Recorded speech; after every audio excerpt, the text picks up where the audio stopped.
Hi friends, it's Miss Nicole here in my kitchen. Today we are going to go ahead and make an Irish inspired recipe. It's great for a dinner. It's a nice comfort food. I personally love it. I have it pretty often. So if you guys want to follow along, today we will be making something called shepherd's pie or cottage pie, depending on the area that the meal came from. So we're going to go ahead and get started. You can twist it up however you want to. We're just going to make a traditional. I'm using the ingredients I have. I know it's hard to find some stuff, so just play around with it and make it however you can. Thanks. Follow along.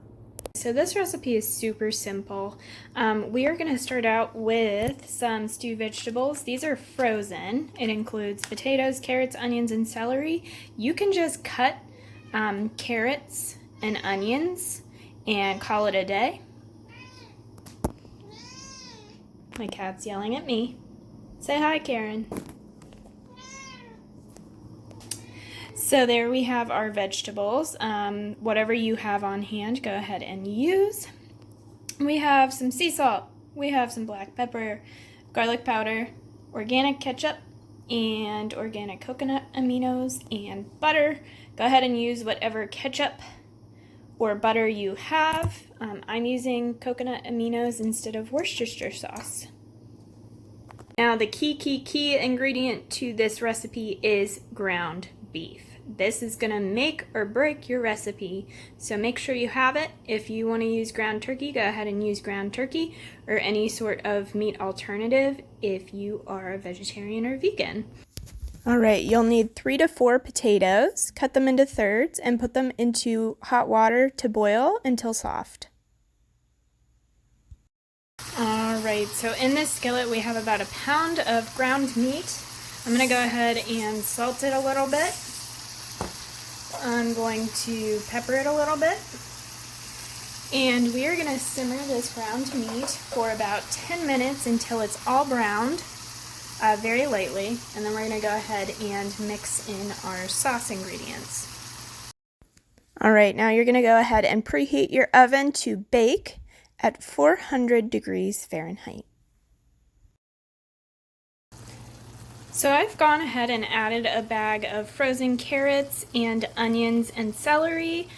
Typical shepherd's pie calls for peas and carrots and onions. So go ahead and chop up any carrots that you have around, any onion that you have around, and put in a bag of frozen peas or a can of peas if you have that.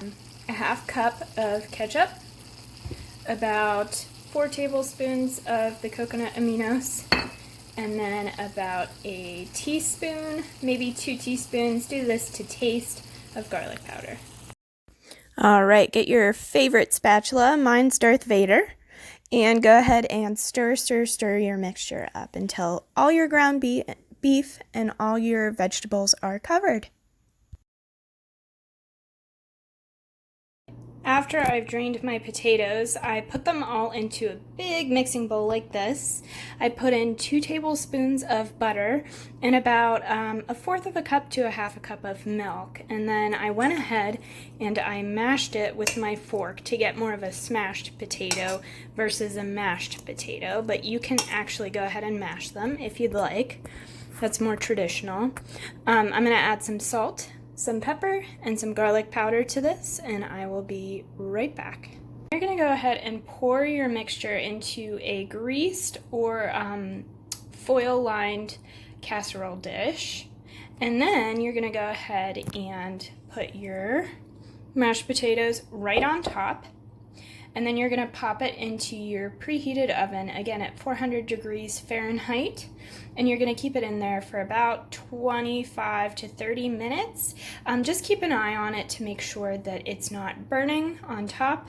You just want a nice browned, golden brown top on your potatoes.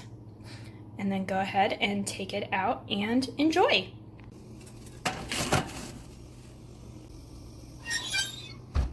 Go ahead and take your shepherd's pie out of the oven, and once it's cooled for about 5 to 10 minutes, go ahead and plate it.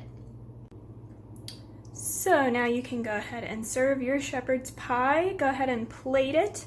This recipe will serve about 4 to 6 servings depending on how hungry you are, and it'll keep in the fridge for about 3 to 4 days. So I hope you guys enjoyed this recipe. I hope you have a great day, and I hope you're having fun. Stay safe.